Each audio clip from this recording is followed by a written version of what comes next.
So ayun mga kaibigan, good evening. At andito na naman ako, yung kaibigan nyo, nagbabalik. So bali may i-share lang ako sa inyo mga kaibigan.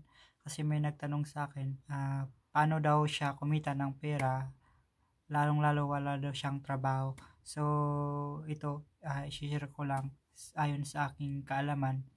So kung bago lang po kayo sa YouTube, kailangan nyo munang mag-create ng account kung wala pa kayong account at mag-login sa YouTube. So, pagkatapos nun, pwede na po kayong mag-upload ng video. So, pwede na ba akong kumita ng pera kasi pwede na akong makapag-upload sa video? So, hindi pa ba yun natatapos yung hindi pa po kayo kikita ng pera doon. So, meron pang requirement si YouTube. So, kailangan nyo munang ma-reach yung 1,000 subscriber. Kaya nakikita nyo sa mga pag umakyat kayo sa mga live, yung mga nagsisimulang mag YouTube o mga vlogger na makita, oh ito, kapit tayo, palit tayo ng bahay, oh ito, iakapin nyo yung bahay ko, ganon, makikita nyo. Tapos, hindi pa yan, may isa pang requirement si YouTube bago kayo maging partner ng YouTube. So, kailangan nyo munang ma-reach yung 4,000 watts hour or sa minutes is 240,000 minutes. So, yun. So, pag na-reach nyo yun at yung 1,000 subscriber at saka 240,000 minutes, yun, magiging member na po kayo ng YouTube program at doon magsisimula na po kayong magkakasahod. So, yun. At magkano nga ba yung ano? Ako, i-share ko lang sa inyo. Yung katulad ng ako, kakamonetize ko lang noong November 23. So, until now, meron naman akong revenue na nung November last week, nagkita ako doon ng $1. Tsaka ngayong last month, kumita ako doon ng $12. So, ngayong buwan, wala pa, hindi pa ako nakapag-update. So, chinik ko yung revenue ko, meron na po akong $13.47. So, yun, sa almost 2 months na po akong monetize at kumikita na sa YouTube, meron na po akong 13.47 cents. So, yun, dahil sa mga nanonood ng video ko, kumikita na po ako. So, kailangan pag nag-upload din tayo ng video, abaan din natin para maging dumami din yung ads kasi sa ads lang naman tayo kumikita. At syempre nakadepende din po sa mga dami ng viewers nating nanonood. Kung hindi sila nag-i-skip ng ads, hindi malaki din yung kikitain natin.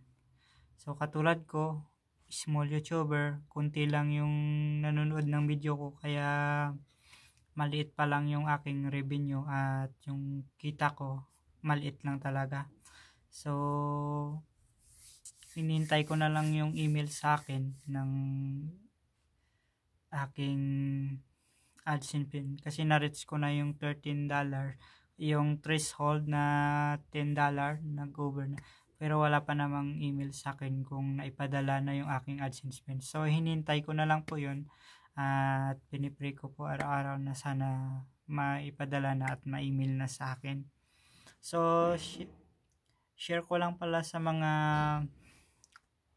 bagong nagsisimulang YouTuber na small YouTuber katulad ko.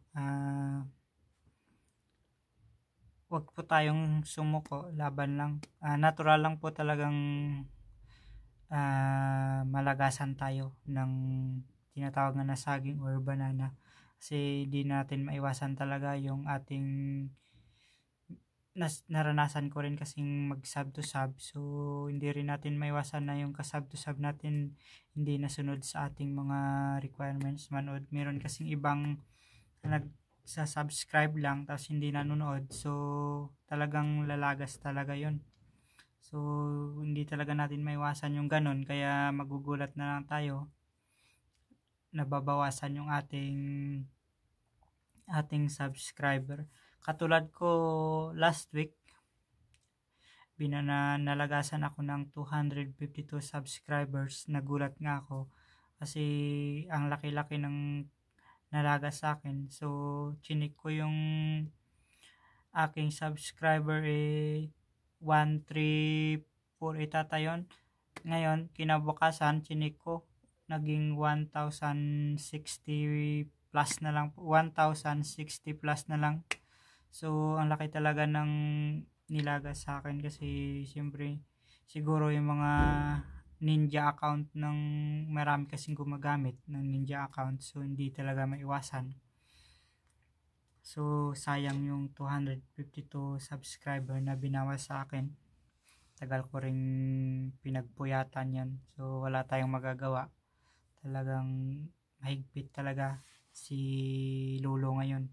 So kaya sa mga nagsasub to sub dyan, sana sundin nyo naman yung rules na mas magandang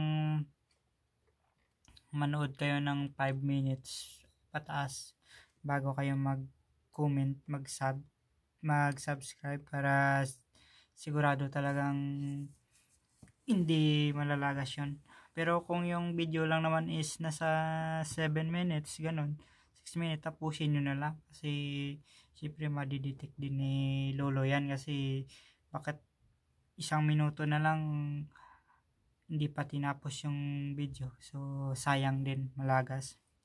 So, ako, hindi na ako masyadong pumapasok sa mga nag-ELS kasi tatakot ako baka next month grabe yung subscribe ko, laki ng bawas nung last. So talagang natatakot na akong pumasok sa iwas muna ako. So ayun, sana nakatulong to yung video ko na to sa mga nagsisimula dyan, at wag po tayong sumuko. Basta may sipag at syaga, maabot natin yung ating mga pangarap. So katulad ko, hindi ko naman inaasahan na ma-reach ako ang requirements ni YouTube at maging partner ng YouTube program.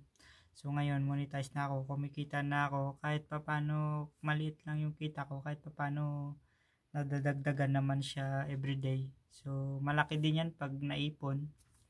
So na-reach ko na yung $10 threshold. So inintay ko na lang yung AdSense pins na isi-send sa akin. Pagkatapos doon, yung $100 na naman na requirements para makasahod ako. So ayun, bago ko pala tapusin yung video na to, nagpapasalamat ako dyan sa aking mga secret subscriber dyan, nanonood ng video ko. At maraming salamat sa inyo. So bago ko pala tapusin to, may shoutout na akong taga USA. Yung YouTube channel niya is Pinoy Laagan. So yun, baka di pa nakadikit niyan, pasuyo naman ako, pasuporta naman ang channel niya. So ayun, maraming salamat sa inyo at God bless. Bye bye.